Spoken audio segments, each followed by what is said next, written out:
बड़ी खबर सामने आ रही है एनएसए अजीत डोभाल के चीन दौरे को लेकर, जहां अजीत डोभाल चीन के दौरे पर बीजिंग पहुंचे हैं। ये बड़ी खबर इस बीच अजीत डोभाल से जुड़ी सामने आ रही है। चीन के दौरे पर अजीत डोभाल पहुंचे हैं और अजीत डोभाल चीन के दौरे पर बीजिंग पहुंचे हैं। बड़ी खबर है, चीन के विदेश मंत्री से अजीत डोभाल की मुलाकात होगी। दोनों के बीच सीमा विवाद पर चर्चा होगी। ये बड़ी खबर सामने आ रही है, दोनों के बीच चर्चा होगी सीमा विवाद को लेकर और दोनों जो है सीमा विवाद को लेकर चर्चा करेंगे। अजीत डोभाल जो है चीन की यात्रा पर बीजिंग पहुंचे हैं और चीन के विदेश मंत्री से उनकी मुलाकात होनी है। दोनों के बीच सीमा विवाद को लेकर चर्चा होगी। ये बड़ी खबर निकल के सामने आई है, दोनों के बीच जो है सीमा विवाद को लेकर चर्चा होगी। जिस तरीके से चीन के साथ सीमा विवाद लंबे समय से बना हुआ है, तो इस सीमा विवाद को लेकर चर्चा होगी कि किस तरीके से इसे सुलझाया जाए, किस तरीके से बीच का रास्ता निकाला जाए। इन तमाम पहलुओं को लेकर चर्चा की जाएगी। बीच के रास्ते को लेकर चर्चा यहाँ पर एनएसए अजीत डोभाल चीन के विदेश मंत्री के साथ करते नजर आएंगे। ये बड़ी खबर निकल के सामने आई है। और दूसरी ओर चीन के साथ जिस तरीके से विरोध ये देखने को मिल रहा है लगातार, तो वहीं बांग्लादेश की यूनुस सरकार की टेंशन भारत के जेम्स बॉन्ड अजीत डोभाल ने भी बढ़ा रखी है। अजीत डोभाल ने बीजिंग के रास्ते ढाका को घेरने का प्लान भी रेडी कर लिया है। एनएसए अजीत डोभाल अपने बीजिंग के दौरे के दौरान चीन के विदेश मंत्री वांग यी से मुलाकात करेंगे। इससे पहले 12 सितंबर को रूस के सेंट पीटर्सबर्ग में दोनों नेताओं की मुलाकात हुई थी। माना जाता है कि इसी बैठक में एलएसी पर अक्टूबर में हुए डिसएंगेजमेंट का खाका तैयार हुआ था। इस बार डोभाल के एजेंडे में कई महत्वपूर्ण मुद्दे शामिल हो सकते हैं, जिसमें बांग्लादेश भी है। बांग्लादेश में हालिया घटनाएं भारत के लिए चिंता का विषय रही हैं। यूनुस सरकार का कथित एंटी इंडिया एजेंडा और वहां सक्रिय आतंकी संगठन की मौजूदगी सुरक्षा के लिहाज से खतरा पैदा कर सकती है। आईएसआई के अधिकारी और पाकिस्तानी आतंकी बांग्लादेश में सक्रिय हो रहे हैं।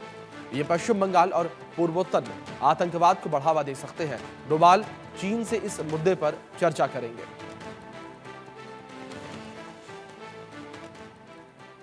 इस बीच हमारे सहयोगी अजय जांडियाल जुड़ गए हैं, सीधे उनका रुख कर लेते हैं अधिक जानकारियों के लिए।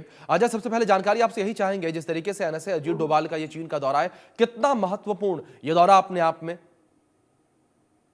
देखिए, अगर आप देखें तो लगातार जो हालात लाइन ऑफ एक्शन कंट्रोल पर बने हुए थे, उसको सुलझाने का सिलसिला जो शुरू हुआ था वो बातचीत से शुरू हुआ और उसी बातचीत का ही कहीं ना कहीं निष्पक्ष निकला कि बाद में एलएसी के इलाके में, चाहे वो देपसांग का इलाका हो, डेमचोक का इलाका हो, और आने वाले दिनों में माना ये जा रहा है कि फिंगर के इलाके में भी जो है वो इसी तरह से डीएस्केलेशन जो है वो होगा और कहीं ना कहीं जो डिसएंगेजमेंट हुआ उसके बाद पेट्रोलिंग शुरू हुई वो देखा जा सकता है। तो बातचीत से कई नतीजे निकलते हैं और इसी बातचीत का असर है कि अब अगले जो मीटिंग्स हैं, अगली जो सीमा विवाद है, उसको सुलझाने के लिए दोनों देश जो हैं वो आगे आए हैं। और इसीलिए आप देखेंगे तो कहीं ना कहीं अजीत डोभाल जो एनएसए हैं देश के, उनका ये दौरा चीन का है और वहां पर जाकर कहीं ना कहीं उनके विदेश मंत्री के साथ चर्चा होगी और कैसे एलएसी विवाद को पूरे तरीके से सुलझाया जा सकता है। दरअसल होता क्या है कि जितने भी भारत और चीन के जो एलएसी के इलाके हैं, वहां पर जो सबसे ज्यादा एक्सपर्ट्स का कहना है कि सबसे ज्यादा वहां तनाव की वजह यह है कि वहां किसी भी तरह से जो लाइन ऑफ एक्शन कंट्रोल है वो डिफाइंड नहीं है। मतलब वहां पर कोई निशानदेही नहीं है, कोई ऐसी मार्केशन नहीं है, डिमार्केशन जो कि वहां पर सेना को, जो क्योंकि सेना के लोग जो है बदलते रहते हैं और कई बार जो है वहां पर बर्फीले तूफान या बाकी चीजों के कारण जो है वो चीजें बदल जाती है। तो ग्राउंड सिचुएशन को पूरी तरीके से रखने के लिए, बनाए रखने के लिए बॉर्डर्स को डिफाइन करना बेहद जरूरी है। तो ऐसे में कहीं ना कहीं दोनों देशों के बीच अगर आगे बातचीत होती है तो उसमें एलएसी विवाद को पूरी तरह सुलझाने के लिए ये एक तरीका हो सकता है और हो सकता है कि आज एनएसए अजीत डोभाल जो है जो चीन के दौरे पर हैं, वो इन चीजों को लेकर जो है उनमें चर्चा हो और उस चर्चा में कुछ निष्पक्ष चीजें जो है वो निकलकर बाहर आए। बिल्कुल। अजय, दूसरी ओर जो लद्दाख को लेकर लगातार खींचतान बनी रहती है, दूसरी ओर अगर बात अरुणाचल को लेकर की जाए तो अरुणाचल प्रदेश के कुछ हिस्सों पर चीन हक जमाता हुआ नजर आता है। किस तरीके से यहाँ पर क्या अरुणाचल का मुद्दा भी उठता हुआ नजर आएगा? कई हिस्सों को लेकर चीन के द्वारा बार बार ये जिक्र किया गया कि उसका हिस्सा है। कई बार जो नक्शा है गलत तरीके से चीन ने वो भी जारी किया और उन नक्शों में इस बात का जिक्र किया गया कि अरुणाचल प्रदेश का काफी हिस्सा जो है वो चीन का है, भारत का नहीं है। देखिए, खुरापात चीन की तरफ से हमेशा ही रहती है। कई बार चीन इस तरह के प्रयास कर चुका है जिससे कहीं ना कहीं दोनों देशों के संबंध जो हैं उसमें कहीं ना कहीं खटास आने की आशंका बनी रहती है। मगर भारत ने कॉन्स्टेंटली एक चीज पर फोकस किया कि किसी भी तरीके से बातचीत जो है दोनों देशों के बीच में वो जारी रहे और उसी चीज का नतीजा है कि पहले सेनाओं की बातचीत हुई, राउंड टेबल मीटिंग्स का सिलसिला जो है वो चलता रहा, और उसके बाद अब जो है वो कहीं ना कहीं देश जो है वो अब बातचीत के लिए आगे बढ़े हैं, और विदेश मंत्री और एनएसए अजीत डोभाल के बीच में बैठक होने वाली है।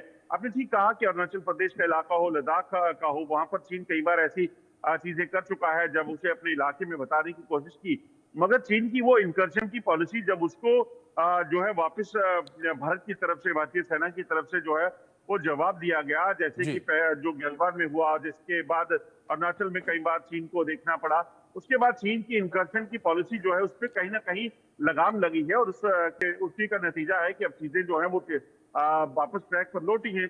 अगर चीन मान जाता है, चीन अपनी जो इंकर्शन की पॉलिसी है उसको बदल देता है और भारत के साथ अच्छे रिश्ते चाहता है, तो चीन को ऐसा करना होगा। नहीं जी। तो चीन अगर कोई भी हरकत करेगा तो उसका मकूल जवाब देने के लिए सुरक्षा बल फोर्सेज जो है वो तैनात है। जी। अजय, दूसरी ओर बीजिंग के रास्ते ढाका को घेरने का क्या प्लान है? ये किस तरीके से जानकारी हमारे दर्शकों तक पहुंचाइए एक बार।